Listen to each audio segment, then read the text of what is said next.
नमस्कार दोस्तों, यह वीडियो उनके लिए जो डेली हनुमान चालीसा पढ़ते हैं या हनुमान चालीसा पढ़ना चाहते हैं या जो आज तक हनुमान चालीसा पढ़ते आए हुए हैं। क्या हनुमान चालीसा का जो आप दोहा चौपाई पढ़ते हैं उसको कभी आपने समझने का भी प्रयास किया हुआ है कि इसका अर्थ क्या होता है? तो चलिए, अगर जानते हैं तो अच्छी बात है। हम प्रयास करेंगे ये कि हमारे बताने के बाद भी आप पढ़िए, उसको एनालाइज करके खुद आपने क्या समझा उसमें, ये इम्पोर्टेंट है, उसको समझने का प्रयास करिएगा। हनुमान चालीसा का शाब्दिक अगर अर्थ आप देखेंगे, डिकोड करेंगे कि हनुमान चालीसा का मतलब क्या होता है, तो हनुमान जी की प्रशंसा में लिखी गई 40 चौपाई की प्रार्थना है, इसलिए उसका नाम है चालीसा, जो कि हिंदी शब्द में उसे 40 कहते हैं। चालीसा शब्द हिंदी के 40 से बना है, क्योंकि इसमें मुख्य रूप से 40 छंद चौपाइयाँ शामिल हैं। यह प्रसिद्ध स्त्रोत 16वीं शताब्दी में गोस्वामी तुलसीदास जी द्वारा अवधी भाषा में लिखा गया था।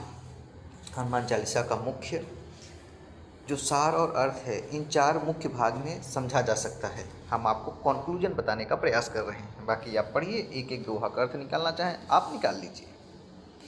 गुरु की महिमा और प्रारंभिक प्रार्थना में जो दोहे हैं, पहला दोहा जो है गुरु की महिमा और प्रारंभिक प्रार्थना के बारे में बताया जा रहा है।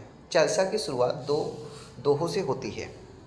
इसमें तुलसीदास जी कहते हैं कि वे अपने गुरु के चरणों की धूल से अपने मन के दर्पण को साफ करते हैं, और उसके बाद श्री रघुवीर राम जी के पवित्र यश का गान करते हैं, जो चारों फल, धर्म, अर्थ, काम और मोक्ष देने वाला है। वे हनुमान जी से बुद्धि, बल और विद्या मांगते हैं ताकि उनके कष्ट और दोष दूर हो सके। अब यहीं पे आप रुक के सोचिए, वो मांग क्या रहे हैं? हनुमान जी से क्या मांग रहे हैं? बुद्धि, बल और विद्या। तो आपको भी यही मांगना है, बाकी और कुछ आप मांगेंगे तो आपको मिलने वाला नहीं है। अगर ये 3 चीज़ आपके पास होगी तो बाकी सारी चीज़ें आप हासिल कर लेंगे। क्या? बुद्धि, बल और विद्या। मांगते हैं ताकि उनके कष्ट और दोष दूर हो सके। सोचिए, बुद्धि, बल और विद्या आने से कष्ट दूर हो जाएंगे, दोष दूर हो जाएंगे। इसका शाब्दिक और सीधा अर्थ ये है कि ये चीज़ें आपके पास हो जाएंगी तो जो आपको ज़रूरत होगी वो आप पूरा कर लेंगे। हनुमान जी का रूप, बल और शक्तियाँ चौपाई 1 से 10 में हैं। इन चौपाइयों में हनुमान जी के दिव्य रूप और उनकी असीमित शक्तियों की प्रशंसा की गई है। अतुलित बल, वे ज्ञान के सागर, तीनों लोकों में प्रसिद्ध और असीमित ऊर्जा के स्वामी हैं। दिव्य रूप, उनका शरीर सोने के समान चमकीला है। वे सुंदर वस्त्र, कानों में कुंडल और घुंघराले बालों से सुशोभित हैं। उनके एक हाथ में ब्रज, वज्र और गदा है और कंधे पर जनेऊ है। श्री राम के प्रति समर्पण और महान कार्य चौपाई 11 से 20 है।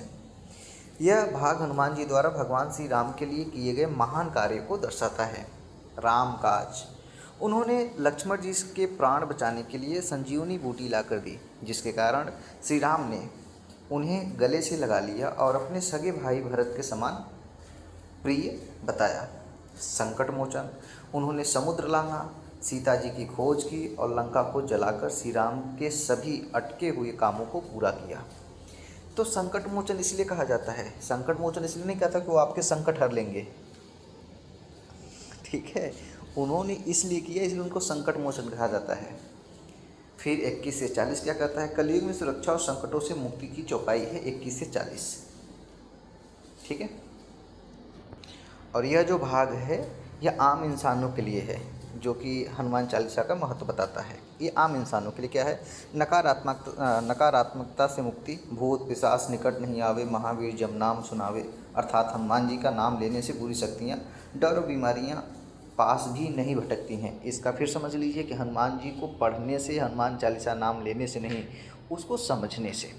पढ़ते तो आप डेली होंगे, अगर आप समझते हैं तो अच्छी बात है, और नहीं समझते हैं तो आपसे उम्मीद है कि दोबारा आप जब पढ़िएगा तो समझने का प्रयास करिएगा। यहाँ पे सिंपल से लिखा गया है कि यह भाग आम इंसानों के लिए हनुमान चालीसा के महत्व को बताता है। भूत पिशाच निकट नहीं आवे, महावीर जब नाम सुनावे। अर्थात हनुमान जी का नाम लेने से बुरी शक्तियाँ, डर और बीमारियाँ पास भी नहीं भटकती हैं। अष्ट सिद्धि और 9 निधि, माता सीता के वरदान के कारण हनुमान जी किसी को भी जीवन की 8 सिद्धियाँ और 9 निधियाँ, सुख समृद्धि दे सकते हैं। कलयुग के रक्षक, उनका प्रताप चारों युगों में है, और जो भी व्यक्ति 7 बार या नियमित रूप से इस चालीसा का पाठ करता है वह सब बंधनों से मुक्त होकर अंत में श्री राम के परम धाम को प्राप्त करता है। धन्यवाद।